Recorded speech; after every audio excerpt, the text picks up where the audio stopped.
It's no surprise that the goal of the entire NFL is to do one thing and one thing only, is to figure out how to beat the Chiefs and win a Super Bowl from them. And while there were teams in the past that have won, like for example, the Tampa Bay Buccaneers, it has been proven time and time again that the Kansas City Chiefs have the best team, the best quarterback, the best tight end, and eventually win the Super Bowl, especially in the last 4 years.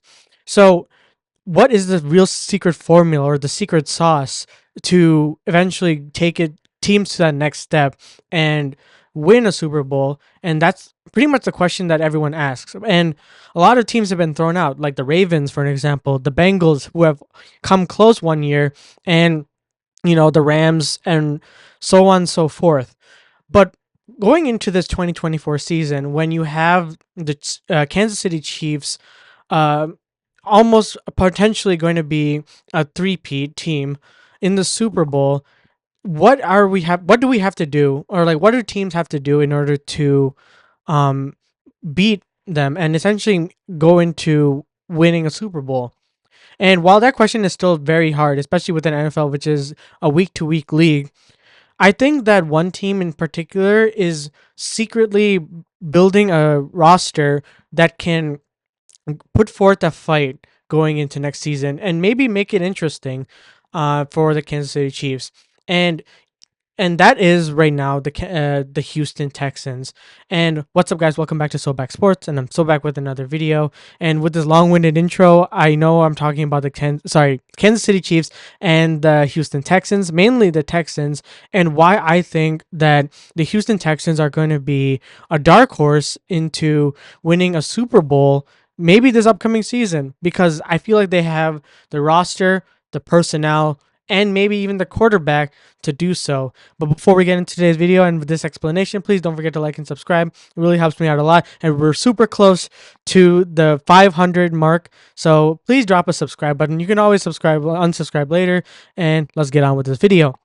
So I think that the Houston Texans have secretly done what teams have been really willing to do, and is to have a couple of growing pain years in being a tank team, being a laughing stock of the league, and then going forward to winning your division, finding your quarterback, and even winning a playoff game. And while the Kansas City Chiefs aren't necessarily a team to be scoffed at, I think that the Houston Texans are ahead of schedule, very ahead of schedule, to be fair.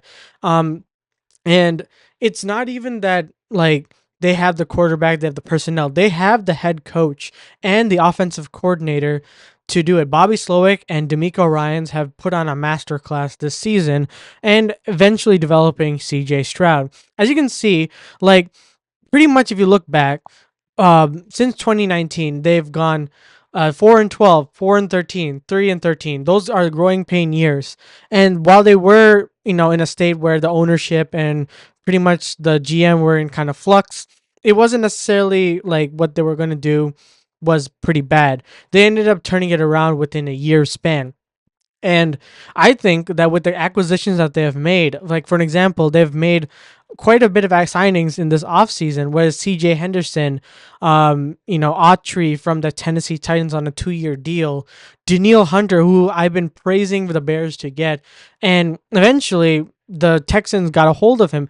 Nick Caserio has been putting on a masterclass before our very eyes, and I think that with the additions that they've had and they're added, like for an example, they've gotten Joe Mixon from the Cincinnati Bengals, who was on an expiring contract, and now for the 7th round pick from Arizona, was able to get Joe Mixon, who is a very experienced running back. While he may be old, it's still very important for them to get.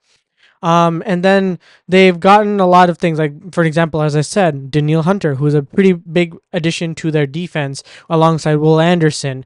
So what am I really getting at, So I think that going forward, the real deal is the Houston Texans, and they have the coach, they have the roster, they have relatively a decent schedule. Yes, it is pretty hard. Like from on paper, you have the Green Bay Packers, the Buffalo Bills, Jacksonville Jaguars, Detroit Lions, Dallas Cowboys, Kansas City Chiefs, who I've just mentioned, and even Baltimore Ravens.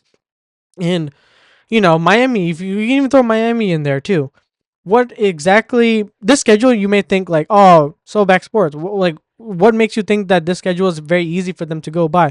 I think that this is a very good schedule where they can learn and grow and adapt to the circumstances that they are, the teams that they've been, and then they learn from it. And then when it comes to playoff time, because I do think that barring injury, they will make the playoffs and be a division leader again.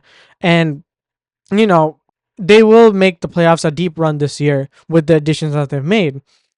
So, okay, with the Kansas City Chiefs now, the Chiefs have been the good team, obviously. They've made some additions in the draft, nothing's too crazy. I mean, besides the off season, like, you know, shenanigans that have been happening with their wide receivers and such. I'm talking to you, Rasheed Rice. But besides that, they're still a pretty well coached team. Andy Reid's going to be Andy Reid, and Patrick Mahomes is the quarterback that everyone wants to mimic, and the Chiefs are pretty much the blueprint that everyone wants to do.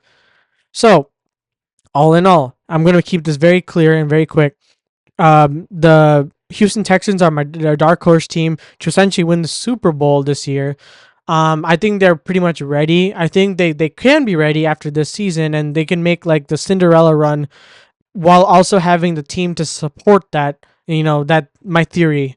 So let me know down what you guys think down in the comments below. If I missed anything, do you guys want to add any like input? I would love to read all the stuff that you guys have to say.